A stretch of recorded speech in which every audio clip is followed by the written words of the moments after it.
सरयू नदी के पास एक बहुत बड़ा जंगल था। उस जंगल में काफी सारी जानवर रहते थे जो प्यास लगने पर नदी में आकर पानी पीते थे। नदी के दूसरे किनारे पर एक और छोटा सा जंगल था जहां बहुत कम जानवर थी। एक दिन बड़ी जंगल का छोटा खरगोश सरयू नदी के पास आकर पानी पी रहा होता है। तभी नदी के दूसरी ओर खड़ा एक बाघ उसे देख रहा होता है। यह खरगोश आज मेरा भोजन बन सकता है। वैसे भी मेरे जंगल में अब शिकार करने लायक जानवर बचा भी नहीं है। क्यों न मैं नदी के उस पार वाले जंगल में जाकर शिकार करूं। और वैसे भी वह जंगल बहुत बड़ा है और वहाँ का शेर भी मूर्ख और शाकाहारी है। पता नहीं ऐसे शेर मर क्यों नहीं जाते। बाघ खरगोश को देखकर शिकार करने की सोचता है और शिकार करने की लालच में नदी के दूसरी ओर चला जाता है। अपनी ओर बाघ को आता देख खरगोश वहां से भागने लगता है, पर तभी बाघ उसे आवाज देकर रोक लेता है। अरे खरगोश, मुझे देखकर कहाँ भाग रहे हो? तसल्ली से पानी पी लो भाई। मैं तो बस तुमसे बात करने आ रहा था। क्या तुम सच बोल रहे हो? हाँ, मुझे तुम्हारे जंगल का शेर सिंह के बारे में बात करना है। मैंने सुना है कि वह तुम्हारा बहुत चिंता करता रहता है। खरगोश समझ चुका था कि बाघ उसे अपनी बातों में फुसलाने की कोशिश कर रहा है। इसीलिए खरगोश उसकी बातों का कोई जवाब नहीं देता और तुरंत वहां से भागने लगता है। परंतु खरगोश बाघ से तेज नहीं भाग पाता और बाघ उसका शिकार कर लेता है। यहाँ के जानवर बड़ी आसानी से शिकार हो जाते हैं, तो क्यों न मैं इसी जंगल में रहकर आसानी से शिकार किया करूँ। बाघ अभी इसी जंगल में रहकर ही शिकार करता रहता है। इस तरह से जंगल में जानवर कम होने लगते हैं। एक दिन अरे लोमड़ी, मैंने सुना है कि तुम अपनी सहेली से मिलने के लिए दूसरे जंगल में जा रही हो। हाँ, लेकिन तुम्हें मेरी इतनी चिंता क्यों हो रही है? देखो लोमड़ी, तुमने सांप के अंडे के साथ जो हरकत की थी, जिसके लिए तुम्हें शेर सिंह ने सजा दी थी, इसके लिए तुम जंगल से भाग नहीं सकती। लेकिन मैं भाग नहीं रही हूँ। मैं तो अपनी सहेली से मिलने उस जंगल में जा रही हूँ। और मुझे शक है कि तुम मौके देखकर भाग भी सकती हो, इसीलिए मैं तुम पर नजर रख रहा हूँ। देखो भैया, मैं शेर सिंह की हुक्म का पालन कर रही हूँ, लेकिन तुम अपना ड्यूटी ढंग से नहीं कर रहे हो। क्यों? तुमको क्यों लग रहा है कि मैं अपनी ड्यूटी ढंग से नहीं कर रहा हूँ? दरअसल इस वक्त तुम्हें जंगल में हमारी जानवर पर ध्यान रखनी चाहिए, क्योंकि हमारी जंगल की जानवर कम हो रहे हैं। सुना है जंगल में कोई शिकारी घुस आया है, जो हमारे जानवरों का शिकार कर रहा है। लोमड़ी, तू चालाक है, ये मैं जानता हूँ, लेकिन मैं भी इतना बेवकूफ नहीं हूँ, ये तू जान ले। मैं तेरे बातों में नहीं आने वाला। याद रखना, अगर आज तुम मेरे बातों पर यकीन नहीं करोगे, तो तुम भी किसी दिन कोई शिकारी जानवर का शिकार बन जाओगे। चाहे जो भी हो जाए, मैं तुम्हें यहाँ से जाने नहीं दूंगा। देखो, मेरा जाना बहुत जरूरी है। मैं 2-3 दिन में वापस आ जाऊंगी। मुझे जाने दो। ठीक है, मैं तुम्हें जाने दूंगा, लेकिन मेरा एक शर्त है। शर्त? कैसी शर्त? यही कि तुम्हें उस जंगल के थाने में जाकर रोज हाजिरी देनी होगी। मुझे मंजूर है। लोमड़ी को पता था कि जंगल से जानवर कम हो रहे हैं, इसीलिए वह हाथी की शर्त मानकर वहां से चली जाती है। वहीं दूसरी ओर हाथी जंगल की निगरानी करने लगता है। तब दिखता है कि जंगल से कुछ खरगोश गायब है। इस चिंता में कई खरगोश आपस में बात भी कर रहे होते। देखो भाइयों, हमें सावधान रहना होगा, क्योंकि जंगल से खरगोश गायब हो रहे हैं। हाँ, लेकिन इस बात का फरियाद हमें शेर सिंह को करनी चाहिए। तभी खरगोश की बात सुनकर हाथी उनके पास आता है। क्या हुआ है भाई? तुम सब आपस में क्या मीटिंग कर रहे हो? मुझे भी बताओ। हाथी भैया, तुम शेर सिंह के सेनापति हो। क्या तुम हमारी फरियाद राजा तक पहुंचा सकते हो? अरे भाई, तुम्हारी रक्षा करना ही मेरा ड्यूटी है। बताओ, तुम्हारी क्या शिकायत है? हाथी भैया, कुछ दिन से हमारे कई साथी गायब हो गए हैं। अगर तुम्हें अपनी जंगल की फिक्र है, तो हमारी साथी खरगोश को ढूंढ के लेके आइए। क्या तुम्हें किसी पे शक है? हम सिर्फ इतना जानते हैं कि जो खरगोश गायब हुए हैं, वह सब पानी पीने के लिए नदी के पास गए थे और तब से वापस नहीं आए हैं। और वो लोग गायब कितने दिन से हो रहे हैं? पिछले कई दिन से एक एक करके खरगोश गायब हो रहे हैं हाथी भैया। खरगोश की बात सुनकर अब हाथी को भी लोमड़ी की बात पर यकीन हो जाता है। लोमड़ी भी यही कह रही थी कि जंगल में कोई शिकारी आया है। हाथी वहां सोच ही रहा होता है कि तभी वहां दो बकरी आती है। हे भगवान, अब क्या होगा? कौन बचाएगा हमें? अरे बकरियां, क्या हुआ है तुम्हें? क्यों रो रही हो? हाथी भैया, अच्छा ही हुआ जो आप हमें यहीं मिल गए। हम शेर सिंह के पास शिकायत करने जा रही थी। तुम भी शिकायत करना चाहती हो? हाँ। आखिर तुम लोगों का क्या तकलीफ है? हाथी भैया, कुछ दिन पहले कुछ खरगोश जंगल से गायब हुए थे और अब बकरियां भी गायब हो रहे हैं। लगता है कोई शिकारी हमारे जंगल में घुस आया। पूरा जंगल इसी बात से परेशान था कि आखिर उनका शिकार कर कौन रहा है। अब वह सभी मीटिंग के लिए शेर सिंह के पास जाते हैं और सारी बातें शेर सिंह को बताते हैं, जिस पर शेर सिंह अपनी जंगल की जानवरों से कहता है। आप सब फिक्र मत करो, मैं बहुत जल्द पता लगा लूंगा कि यह काम किसका है। और कौन हमारे जंगल का जानवरों का शिकार कर रहा है। तो अब हम क्या करेंगे शेर सिंह? आप लोगों से हमारी यह विनती है कि आप लोग जंगल से बाहर नहीं जाएंगे। जिसको भी पानी पीना है वह इसी जंगल का तालाब का पानी पिएगा। महाराज, आपका ये हुक्म हमें कब तक पालन करना होगा? एक बार बस मैं उस शिकारी को पकड़ लूं, उसके बाद आप लोग जंगल से बाहर जाकर भी पानी पी सकते हो। सभी जानवर शेर सिंह की बात मान जाता है और जंगल से बाहर जाना बंद कर देती है। 2 दिन बीत जाती है और जंगल से कोई भी जानवर गायब नहीं होता। उधर शिकार नहीं मिलने पर अब बाघ परेशान हो जाता है, क्योंकि 2 दिन से उसने कोई शिकार नहीं किया था। इतना बड़ा जंगल है, इतने सारे जानवर है, तो फिर यह कमबख्त जानवर पानी पीने के लिए बाहर क्यों नहीं आ रहे हैं? 2 दिन से मैंने कोई शिकार नहीं किया, भूख के मारे मेरी जान निकल रही है। लगता है अब शिकार करने के लिए नदी का किनारा छोड़ जंगल के अंदर जाना पड़ेगा। आखिर मैं भी तो देखूं, इस जंगल में सभी जानवर आखिर गायब कहाँ हो गए हैं। अब देखता हूँ मुझसे कैसे बचते हैं इस जंगल के जानवर। इतना बोलकर बाघ छुपकर जंगल के अंदर घुस जाता, जहां वह देखता है एक बकरी घास खा रही होती है। उस बकरी को घास खाता देख बाघ पीछे से उस पर हमला कर देता है और उसे मारकर अपने साथ जंगल से बाहर ले जाता है। ये सब एक दूसरी बकरी देखती रहती है। अच्छा, तो ये बात है। अभी मैं जाकर शेर सिंह को बताती हूँ। फिर बकरी सभी जानवरों को इकट्ठा करके शेर सिंह के पास पहुंचती है। महाराज, हमारे जंगल में दूसरे जंगल का बाघ घुस आया है और वही हमारे जंगल में शिकार कर रहा है। महाराज, वह बहुत तेज और बहुत दुष्ट शिकारी है। उसने हमारे सामने ही हमारे साथी को मार डाला, जो मैंने अपने आंखों से देख के आया हूँ। महाराज, अब आप कुछ कीजिए महाराज, नहीं तो हमारी प्रजाति खत्म हो जाएंगी। महाराज, अब कुछ करना ही पड़ेगा। अब आप कुछ कीजिए महाराज, नहीं तो हमारी प्रजाति खत्म हो जाएंगी। हाँ महाराज, अब कुछ करना ही पड़ेगा। सबकी बात सुनकर शेर थोड़ी देर सोचकर बोला। लोमड़ी कहाँ है? महाराज, वो नदी के उस पार वाले जंगल में गई है। शेर सिंह लोमड़ी की मदद से बाघ को पकड़ने का मन ही मन प्लान करके बोला। देखो, इस जंगल का जानवरों का रक्षा करना हमारा पहला कर्तव्य बनता है और मैं आप लोगों की रक्षा जरूर करूंगा। बस आप सबको मेरा साथ देना होगा। जैसे मैं बोलूंगा वैसे आप सबको करना होगा। हाँ, हम सब तैयार हैं महाराज। तो सुनो, आप लोगों में से कोई भी उस नदी के किनारे नहीं जाएगा और जब वह शिकारी को शिकार नहीं मिलेगा तब वह जंगल के अंदर आने के लिए मजबूर हो जाएगा और वो जब जंगल के अंदर आ जाएगा तब मैं जंगल की किसी एक जानवर को उसके सामने भेजूंगा। फिर जैसे ही वह मेरे भेजे हुए जानवर का शिकार करने जाएगा हम सब उस पर हमला बोलेंगे। मतलब हम में से किसी एक को अपनी जान खतरे में डालनी होगी महाराज।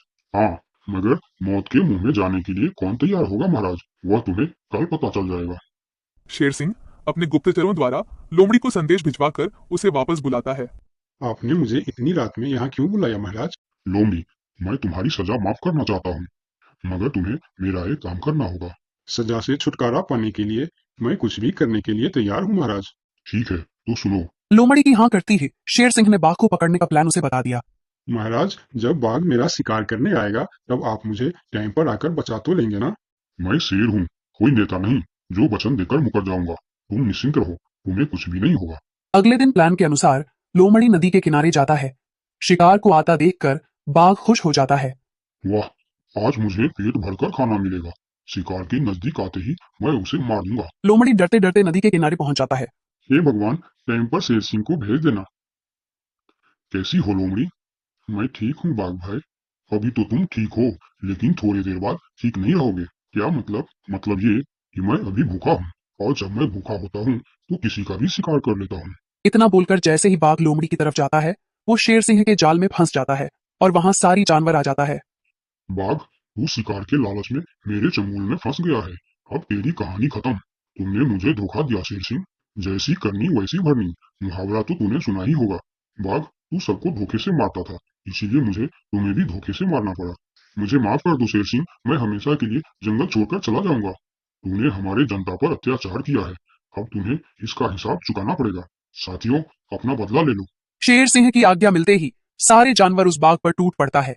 इस तरह से शेर सिंह अपने चालाकी और सूझबूझ से अपने जंगल के जानवरों की रक्षा करता है।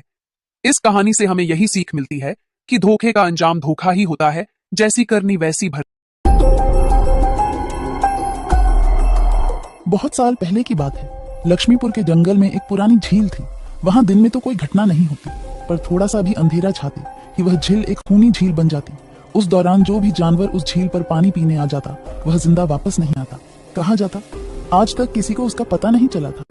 यही वजह थी कि जंगल के सारे जानवरों ने, यहाँ तक कि जंगल की राजा शेर ने भी उस झील को खूनी झील घोषित कर दिया था। अब पूरे जंगल में कोई भी शाम को उस झील की तरफ जाने की हिम्मत नहीं करता था। एक दिन उस जंगल में एक बंदर आ जाता है। उसकी और खरगोश की मुलाकात होती है। अरे बंदर भाई, कौन हो तुम? पहले तो तुम्हें इस जंगल में कभी नहीं देखा। खरगोश भाई, आज तक मैं शहर में इंसानों के बीच चिड़ियाघर में था, किसी तरह आजाद होकर आया हूँ। क्या इस जंगल में मेरे रहने के लिए कोई जगह है? हाँ बंदर भाई, ये हम जैसे जानवरों का घर है, इंसानों का चिड़ियाघर नहीं। आओ, मैं तुम्हें पूरी जंगल की सैर करवाता हूँ, सारी जगह के बारे में बताता हूँ। जो जगह पसंद आए वहीं टिक जाना। और खरगोश बंदर को पूरा जंगल घुमाता है। हाथी, जिराफ जैसे कई जानवरों के रहने की जगह ही नहीं, वहां के राजा शेर की भी गुफा दिखाता है, पर उस खूनी झील के बारे में ना बताता है और ना उसे वह दिखाने ले जाता है। बंदर वहीं बरगद के एक बड़े से पेड़ को अपने रहने के लिए पसंद कर लेता है। वहां रहते हुए अभी उसे 2 दिन ही गुजरते हैं कि तीसरे दिन शाम को घूमता हुआ वह उसी खूनी झील के पास पहुंच जाता है। अरे वाह, कितने सुंदर झील है। जी तो करता है ठंडे ठंडे पानी में कूद कर नहा लूं, लेकिन सर्दी होने का डर है। चलो, आज सिर्फ ठंडा ठंडा पानी से अपना प्यासी बुझा लेते हैं।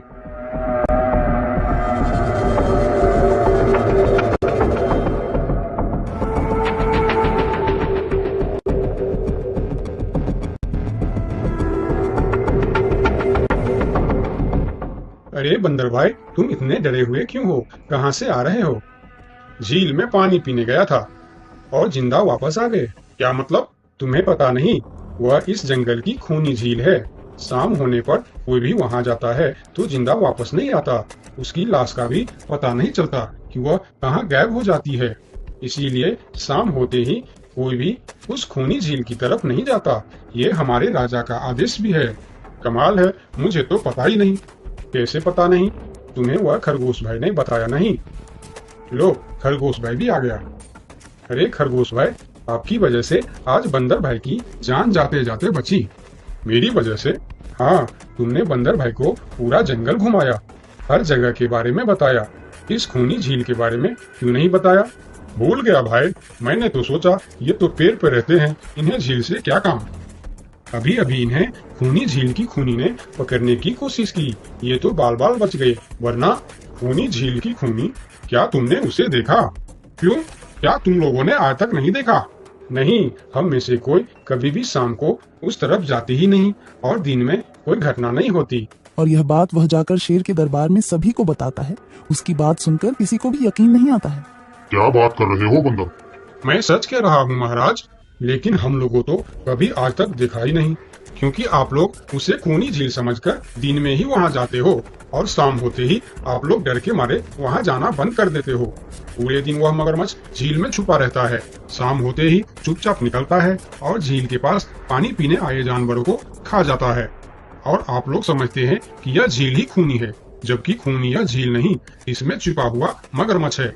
हमें तो यकीन नहीं हो रहा है।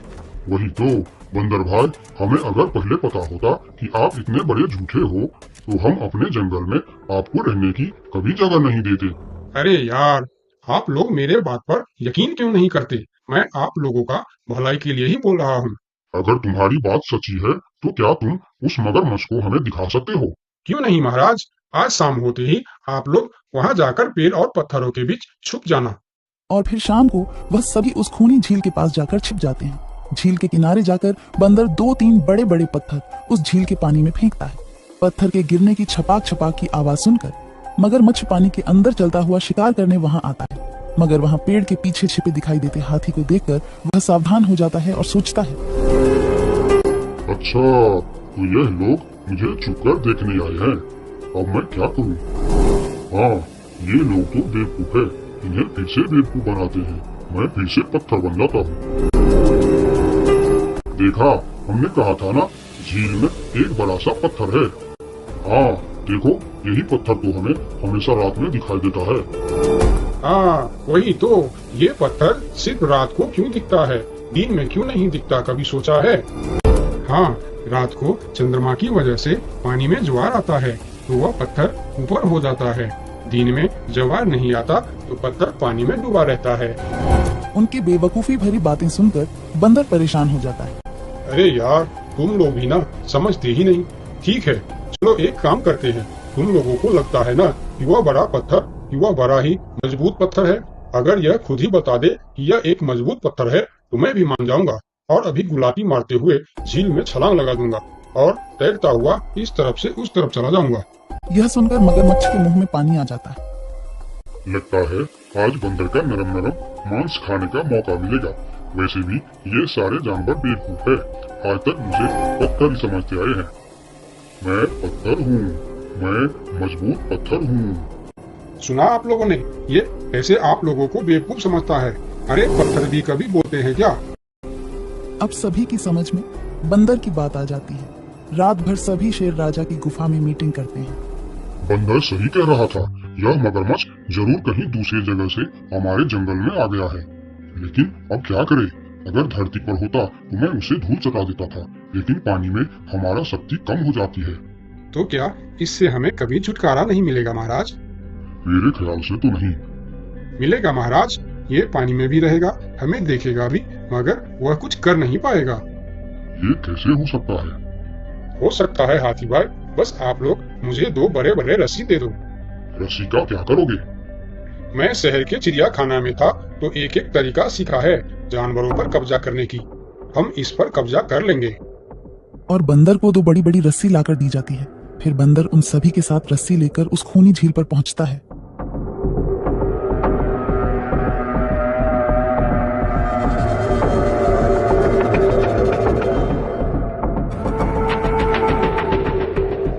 कल तक तो यह बंदर मुझे देखकर भागता था और आज पानी पीने आया है। लगता है ये भी दूसरे जानवरों की तरह मुझे पत्थर समझने लगा है। अभी इसे अपना निवाला बनाता हूँ।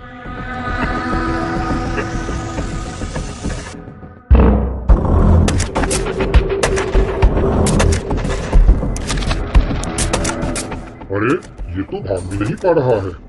अब यह जितना ज्यादा फरफराएगा उतना यह फंदा कसता जाएगा और चुपचाप रहेगा तो फंदा ढीला रहेगा।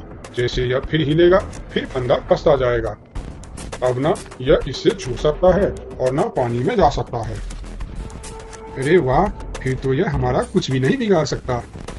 अब हम सारे जानवर इस झील में कभी भी पानी पी सकते हैं, कभी भी नहा सकते हैं।